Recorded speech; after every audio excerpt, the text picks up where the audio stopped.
I'm going to start with the U.S.-China relationship, and there's nothing new about that, as we were talking about in the few minutes before we started. I've been leading macro presentations talking about the U.S.-China relationship for years, for at least 10 years, because for better and for worse, it is the relationship that is going to define what is possible in a lot of other areas of the world, not only in terms of security policy and the global economy, but some of the global macro issues I'm talking about. How do you deal with cyber risk? How do you deal with climate change? How do you cut emissions? How do you adapt to climate change? How do you manage future pandemics? Or how to even maybe can we get the COVID epidemic under control as it develops further in the developing world right now? U.S.-China is obviously the central relationship in the world for addressing any number of important issues. So let's start with that. The reality is that the U.S.-China relationship, the balance in the relationship has shifted. I think what a lot of people who don't follow this closely may not understand, some people may not understand, is that China's expansion, the expansion of its economy, of its political influence, of its security influence, of its role in the world, hasn't simply been progressing gradually since the reform process in China began in the 1970s. We've had a generational jump in China's role in the world. And it really is because of the leadership of President Xi Jinping.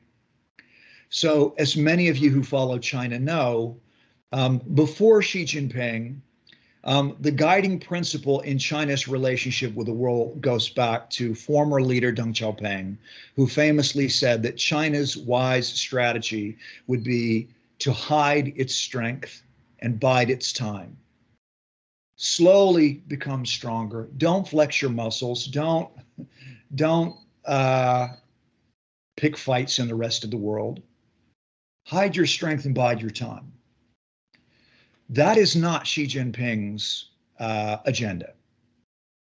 He has made explicitly clear now for several years that he believes that we have entered a new era, not just in China, but in international politics, and that we're entering a China era in which he has used the phrase, the China alternative, to the Western way of doing things that at least most of us in the West have assumed is the way the world works, really, during the Cold War and certainly since the Cold War.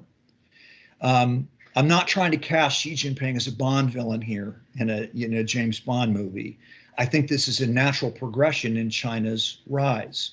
But the point I'm making is that we've seen a big jump in China's ambition and in the way it expresses that ambition to the world. And China is so much more assertive than it used to be in pushing back when Western countries criticize its human rights practices. For example, the treatment of Muslims in the Xinjiang region in the far west of China, or the way China talks about Taiwan, the way China talks and behaves in the South China Sea, the way China responds on trade, the way China responds on competition in the technology sector. China is much more assertive than it ever was before. So it's hardly surprising that that's going to draw a reaction, and frankly, a paranoid reaction from the country, the United States, which is still the world's only true superpower, defining superpower as a country that can project political and economic and military power into every region of the world. China's certainly there on politics and economics. Military China is not quite there yet.